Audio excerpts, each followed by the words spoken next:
इस bell icon को ignore मत कीजिए, इसे दबाएं और द सड़कनामा की सारी नोटिफिकेशन पाएं। नमस्कार, मैं हूं प्रमोद और आप देखना शुरू कर चुके हैं @thesarkanama.com। कल भारतीय जनता पार्टी हरियाणा के अध्यक्ष का नाम घोषित कर दिया गया है और पूर्व में मंत्री रहे ओम प्रकाश धनखड़ को हरियाणा भारतीय जनता पार्टी का अध्यक्ष नियुक्त किया गया है। और चूँकि कल जैसे ही सोशल मीडिया पे भारतीय जनता पार्टी के राष्ट्रीय महासचिव अरुण सिंह का एक लेटर वायरल हुआ और उसके बाद ओम प्रकाश धनखड़ को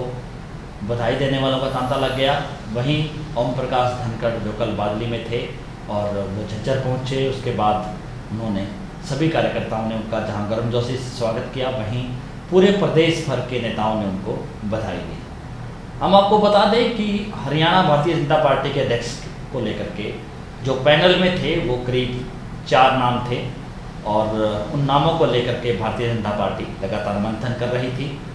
हालांकि ऐसा भी बताया जा रहा है कि भारतीय जनता पार्टी पहले इस पद पर नॉन जाट की नियुक्ति करने वाली थी और नॉन जाट के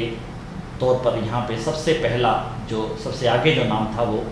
केंद्रीय मंत्री कृष्णपाल गुर्जर का था। चूँकि कृष्णपाल गुर्जर को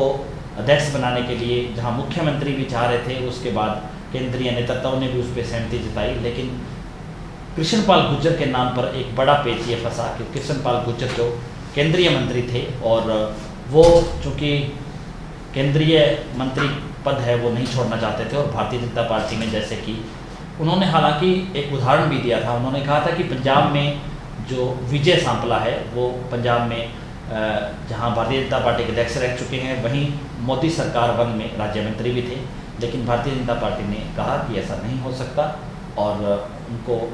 अगर अध्यक्ष वो बनेंगे तो केंद्रीय मंत्री की कुर्सी छोड़नी पड़ेगी। इसके पीछे एक कहानी और भी थी, छोटी सी कहानी, जिसमें से केंद्रीय मंत्री पूर्व केंद्रीय मंत्री चौधरी वीरेंद्र सिंह भी चाह रहे थे कि कृष्णपाल गुर्जर है वो अध्यक्ष बने। अगर वो अध्यक्ष बनते हैं तो केंद्रीय मंत्री की कुर्सी खाली हो जाती है और वो उस कुर्सी पर अपने बेटे हिसार से सांसद ब्रिजेंद्र सिंह को बैठाना चाहते थे। खैर, कृष्णपाल गुर्जर जिन्होंने अभी इस अध्यक्ष पद को लेकर के अभी जो है शर्त रखी और उस शर्त को भारतीय जनता पार्टी नहीं माना। दूसरा जो बड़ा नाम था नॉन जाट के तौर पर वो संदीप जोशी का था, तो केंद्रीय नेतृत्व ने भी संदीप जोशी के नाम पर जो है कहा कि उसको लेकर के भी कई तरह की जो है चर्चाएं चली। उसके बाद जिस तरह से हरियाणा में बड़ौदा उपचुनाव है आने वाले समय में, तो ऐसा बताया जा रहा था और भारतीय जनता पार्टी भी ऐसा चाह रही थी कि इस चूँकि बड़ौदा में चुनाव भी है और करीब 48% जो है जाट मतदाता हैं बड़ौदा में, तो भारतीय जनता पार्टी अगर अध्यक्ष के तौर पर जाट की नियुक्ति करती है या जाट समुदाय के किसी नेता की नियुक्ति करती है तो भारतीय जनता पार्टी को इसका फ़ायदा मिल सकता है। तो जाट के तौर पर, जाट नेता के तौर पर 2 नाम भारतीय जनता पार्टी को सुझाए गए, जिनमें से पहला नाम था जो कैप्टन अभिमन्यु का था, पूर्व में वित्त मंत्री रहे थे, और दूसरा नाम था वो ओम प्रकाश धनखड़ का, जो पूर्व में कैबिनेट मंत्री रहे थे मनोहर लाल सरकार में। अब सवाल ये भी उठता है कि जहाँ कैप्टन अभिमन्यु, चूँकि केंद्रीय नेतृत्व चाह रहा था कि कैप्टन अभिमन्यु है वो अध्यक्ष बने, लेकिन जो राज्य चूँकि मुख्यमंत्री मनोहर लाल भी नहीं चाह रहे थे कि कैप्टन अभिमन्यु है वो अध्यक्ष बने, ऐसा सूत्रों के हवाले से पता चला। और मुख्यमंत्री तो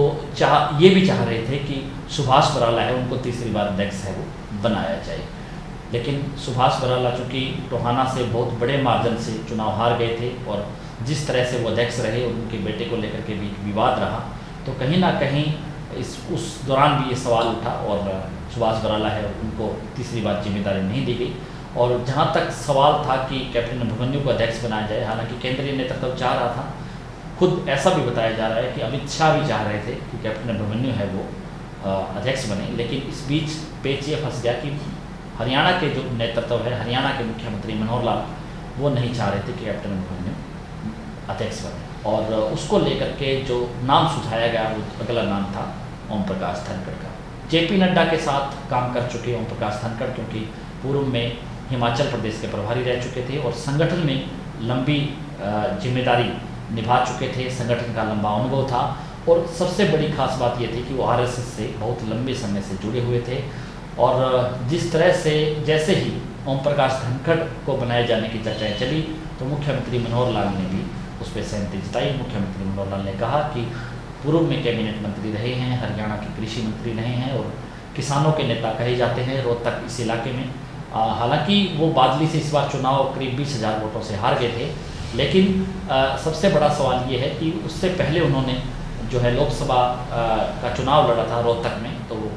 दीपेंद्र हुड्डा के सामने चुनाव हार गए थे। खास करके बड़ी बात ये थी कि ओम प्रकाश धनखड़ पर जहां उनको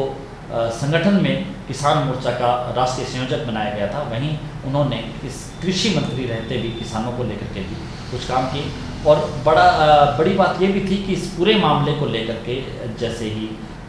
ओम प्रकाश धनखड़ का नाम आया तो वहीं मुख्यमंत्री ने भी इस पर सहमति जता दी